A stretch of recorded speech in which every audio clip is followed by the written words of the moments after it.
Olá, boa noite. Você vai ver hoje, no segunda edição, susto em Novo Hamburgo.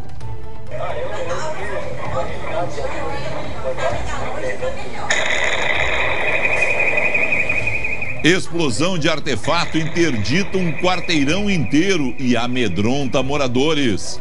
Falta água na capital e população protesta bloqueando o trânsito. Algumas ruas estão há uma semana com torneiras secas. Decreto da posse de armas assinado pelo presidente Bolsonaro aumenta a procura por cursos de tiro. Gordura no fígado. Veja dicas de como se prevenir de uma doença que atinge 30% da população. Sem trégua no mau tempo. Previsão de mais chuva para a fronteira oeste preocupa cidades atingidas pelos últimos temporais. O SBT Rio Grande, segunda edição, está no ar.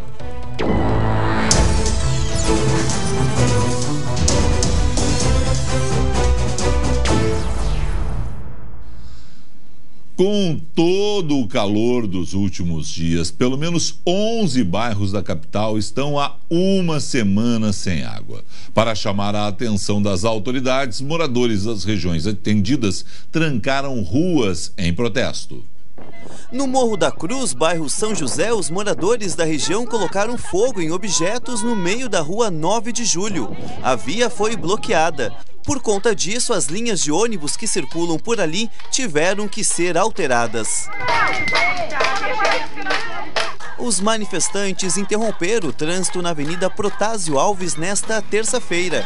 Há uma semana eles enfrentam forte calor e sem água. Há 7 dias que a gente está sem água e cada dia eles dão uma desculpa nova. Eles arrumam e a gente continua sem água. A gente compra água para beber, para fazer comida, para tomar banho. Ninguém tem. Tem gente que não está indo trabalhar porque não tem como tomar banho para trabalhar. De acordo com o Departamento de Água e Esgoto da capital, o abastecimento foi interrompido para a manutenção de uma adutora na quinta-feira passada.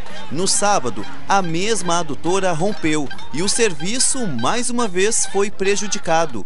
Ainda segundo o DEMAI, o forte temporal que atingiu a capital no início da semana derrubou a rede elétrica e impediu o funcionamento da estação Menino Deus, que trata a água de 40 regiões da cidade, o que piorou ainda mais a situação.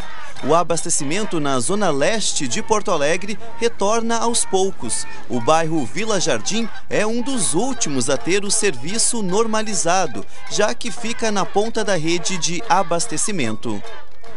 E neste momento acontece um novo protesto que bloqueia parcialmente o cruzamento da Cristiano Fischer com Bento Gonçalves, que essa hora é movimentadíssimo ali. Então, o pessoal que está na Ipiranga vai ficar em engarrafamento, o pessoal que quer acessar a Bento, Cristiano Fischer, está o caos naquela região da cidade, né? A previsão do DEMAI é que durante a madrugada, em alguns locais também, durante o dia de amanhã, os sistemas deverão normalizar o abastecimento, desde que não aconteça nenhum novo evento que impacte novamente nos sistemas de abastecimento, ou seja, rompimento de adutoras ou falta de energia elétrica. O pessoal vai ter que torcer para que nada aconteça nas próximas horas e aí então se normalize finalmente o abastecimento, mas é uma vergonha deixar uma semana o povo que paga pela água sem água em suas casas.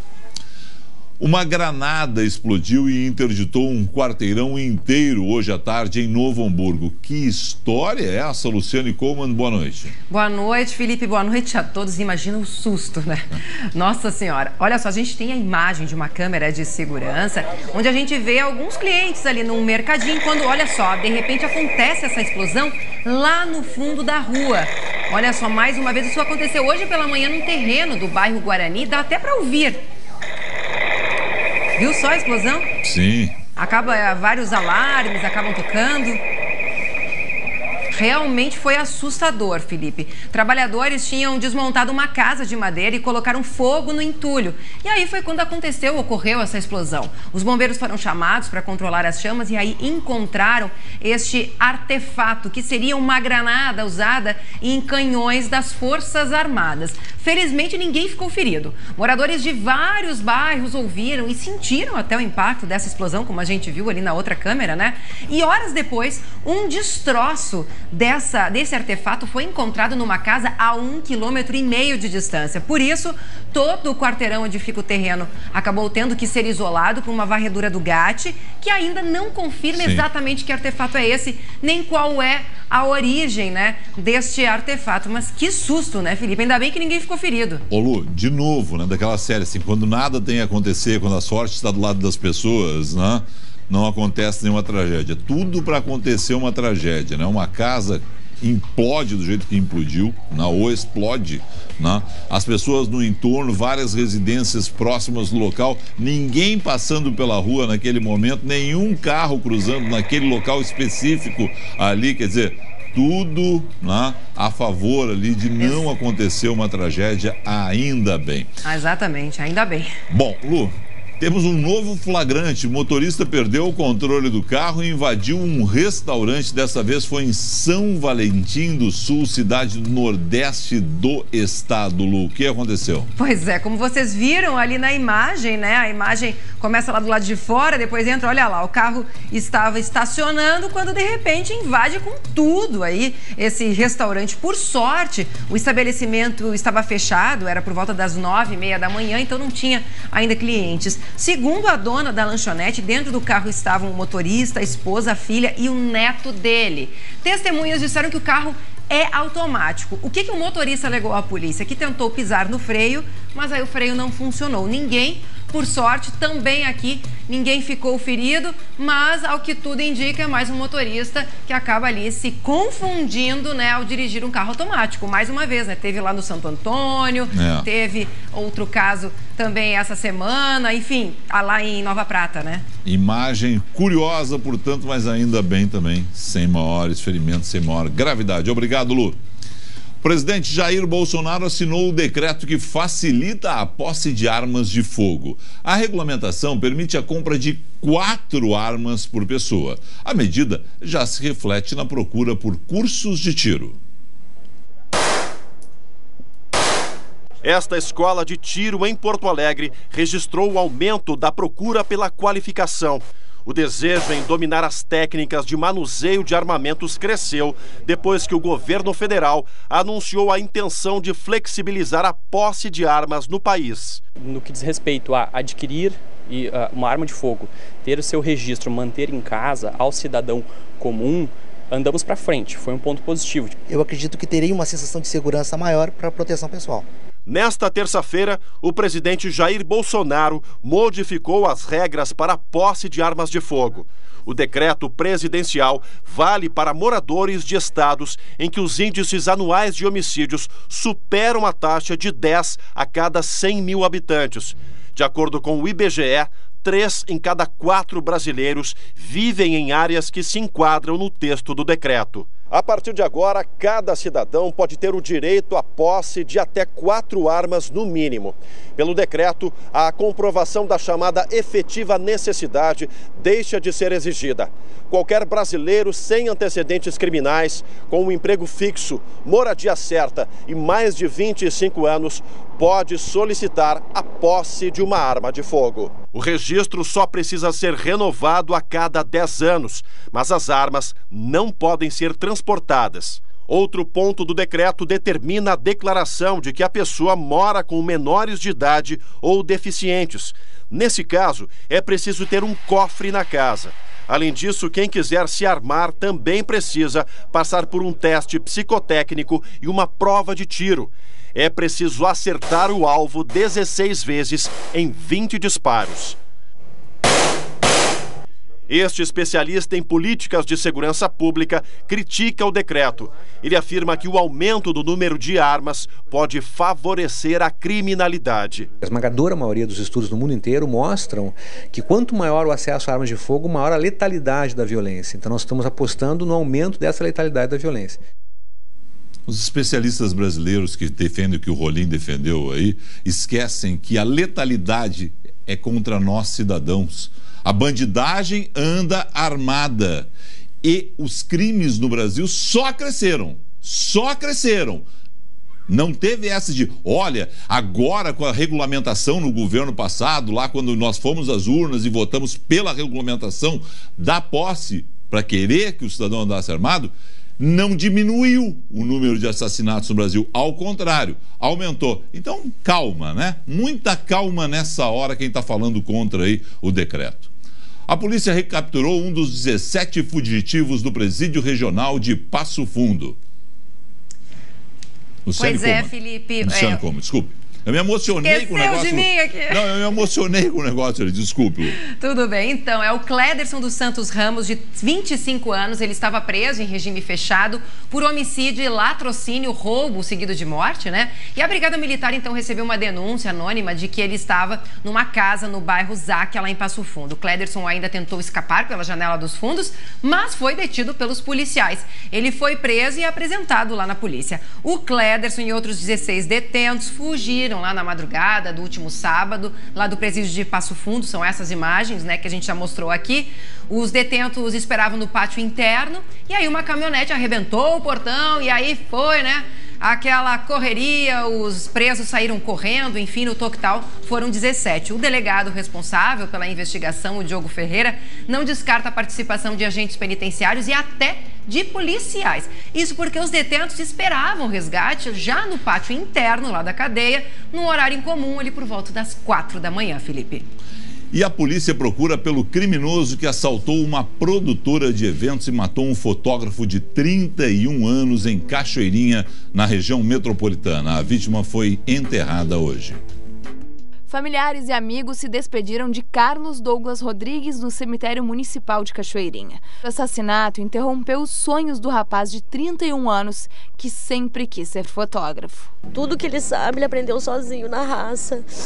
Tudo. Ele não foi criado, a mãe dele faleceu quando ele tinha uns 13, 14 anos, aí foi criado pela avó, eu e meu marido sempre apoiando ele. Douglas foi morto no fim da tarde desta terça-feira na produtora, onde prestava serviços como freelancer. A principal linha de investigação da polícia é o latrocínio, mesmo que o criminoso não tenha levado nada. Mas os investigadores não descartam nenhuma hipótese, inclusive a de execução. O colega que estava com Douglas contou à polícia que o bandido chegou na produtora solicitando fotos 3x4.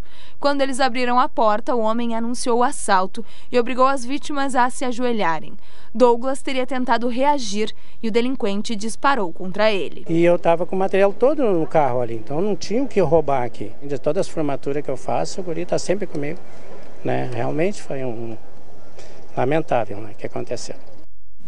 Absurdo total. Você já ouviu falar na esteatose hepática? Este problema afeta 30% da população. A prevenção é simples, manter hábitos saudáveis, mas há casos que podem precisar de muito mais do que isso. A reportagem é de Glauco Paza. Um índice, no mínimo, preocupante. A estimativa é de que na América Latina, 3 em cada 10 pessoas tenham esteatose hepática, que é o acúmulo de gordura no fígado. Se uma pessoa consegue perder 10% do peso que ela tinha, ela está já numa outra faixa de risco. Baixa bastante o risco dela ter uma dessas doenças cardiovasculares importantes, ou no fígado, aquela gordura no fígado virar esteatohepatite e virar uma cirrose. A doença pode ter origem no abuso do consumo de álcool, mas na maioria dos casos ela tem origem genética e é agravada pela má alimentação. É o caso do Paulo César, de 50 anos. Ele descobriu há 2 que tinha a doença e precisou mudar os hábitos. Tive que abrir mão várias vezes de algum evento social, porque eu sabia que lá não ia ter uma comida que fosse adequada, mas foi algo passageiro. Agora eu não tenho mais nenhum problema com isso, posso participar da forma que eu quiser. Obviamente tem que manter um controle sobre o exagero. Antes pesava 140 quilos, agora está com 98. O figurino mostra que é um novo Paulo César. Não existe hoje, pelo menos, um remédio para curar a doença. Ah, isso sim, um conselho. Antes de parar no médico, que tal dar uma passadinha na academia? Exercícios regulares, onde quer que seja, e uma boa dieta alimentar fazem toda a diferença como forma de prevenção. Seu José, 61 anos, que o diga. Olha, eu estive no médico ontem para levar os exames de rotina, né? E ele disse que eu passei. Então estou aprovado, então está tudo certo. Segundo os médicos, metade dos casos pode evoluir para quadros mais graves, como cirrose hepática e câncer. Por isso, fazer exames periódicos é importante, mesmo que a pessoa não tenha sintomas. É como se a pessoa estivesse numa estrada e a gente sabe que tem um muro lá adiante, mas a gente não consegue ver esse muro. E se tu deixar para frear o carro quando tu vê o muro, pode ser meio tarde. Paulo César viu a tempo e quer emagrecer ainda mais. Estamos em 98, o objetivo é chegar em 95, que é para ter uma folguinha, para poder tomar aquelas cervejinhas. O problema é convencê-lo a fazer atividades físicas. Se precisar, eu faço, mas vão ter que gastar muita saliva para me convencer que eu preciso. Que barbaridade. A gente volta daqui a pouco com esse flagrante de arrombamento em Porto Alegre, em instantes.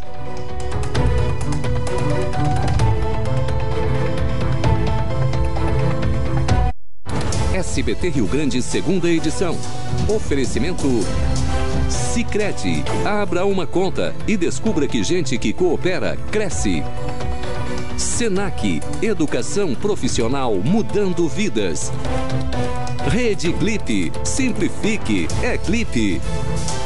E Educação Adventista, muito além do ensino.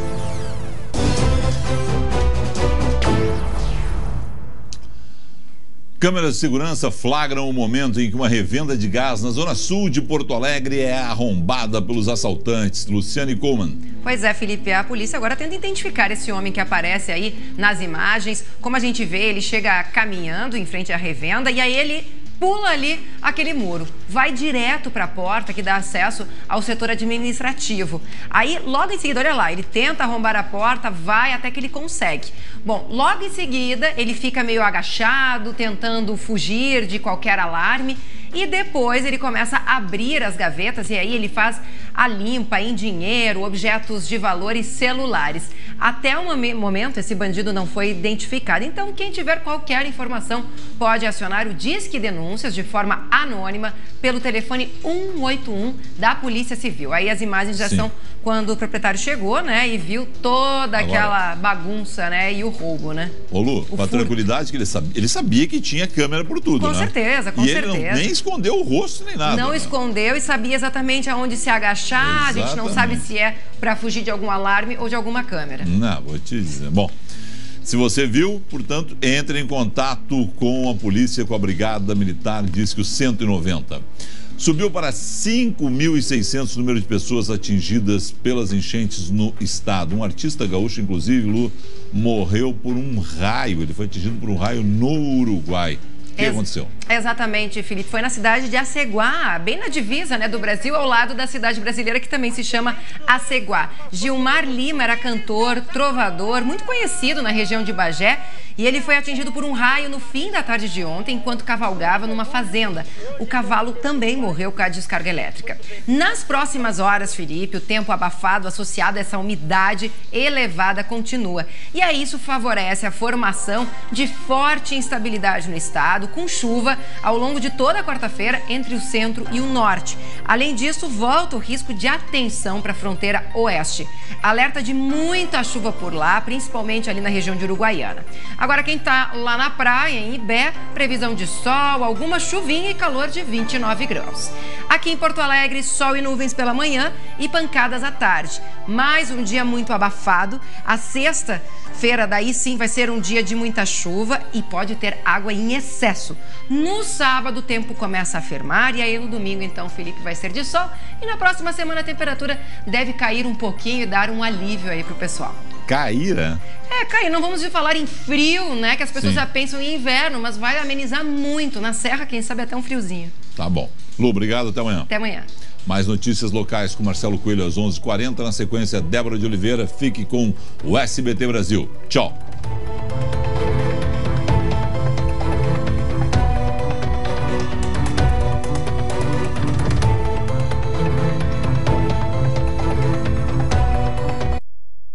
SBT Rio Grande, segunda edição. Oferecimento Sicredi. Abra uma conta e descubra que gente que coopera, cresce. Senac, educação profissional mudando vidas. Rede Clipe, simplifique, é Clipe. E Educação Adventista, muito além do ensino.